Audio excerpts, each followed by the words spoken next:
Top Georgia officials are testifying before a special grand jury on whether former President Trump illegally tried to overturn the state's 2020 election results. That includes Secretary of State Brad Raffensperger, who testified last week.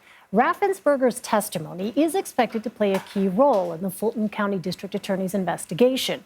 In January of 2021, Mr. Trump called Raffensperger and asked him to, quote, find enough votes so he could win the state of Georgia over then-candidate Joe Biden.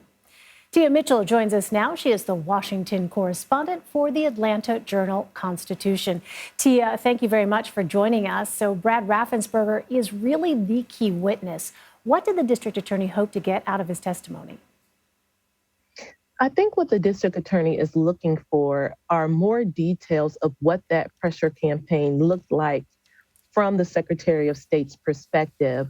Who exactly was he hearing from, not just from the former president, but on down, what other officials, what were they telling him to do? And did they indicate perhaps that there were any, potentially illegal acts they had asked him to take, any potential consequences that they may have alluded to that may run afoul of the law. So as you mentioned, Brad Raffensperger is considered a key witness because he is the most high-profile Georgia official to really get that direct pressure in that leaked phone call to find the votes.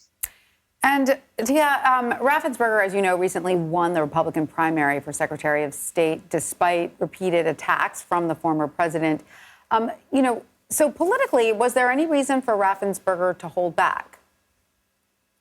Right. And I'll say, even when Raffensperger was threatened by a primary opponent backed by President Trump, he's never really backed down. He's never held back. He testified to the January 6th committee, responded to the subpoena he received from that body. So I would say winning the primary outright has probably empowered him even more so because he no longer has to worry about campaigning against a Republican opponent. Of course, he still does have a general election campaign and a Democratic opponent.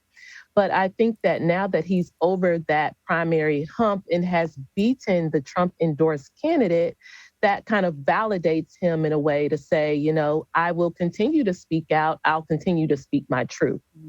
As these kinds of processes unfold, it's not often that we hear from officials about what could happen next. But I'm wondering, Tia, what could happen next in the district attorney's investigation?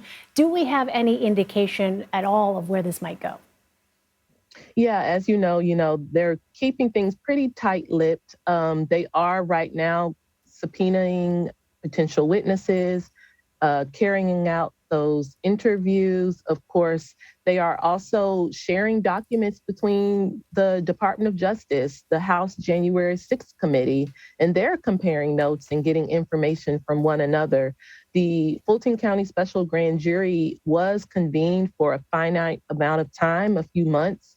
So, eventually there will have to be a decision made, but we don't have a clear timeline of when that will be. All right. Tia Mitchell with the Atlanta Journal-Constitution. Tia, thank you very much. Thank you.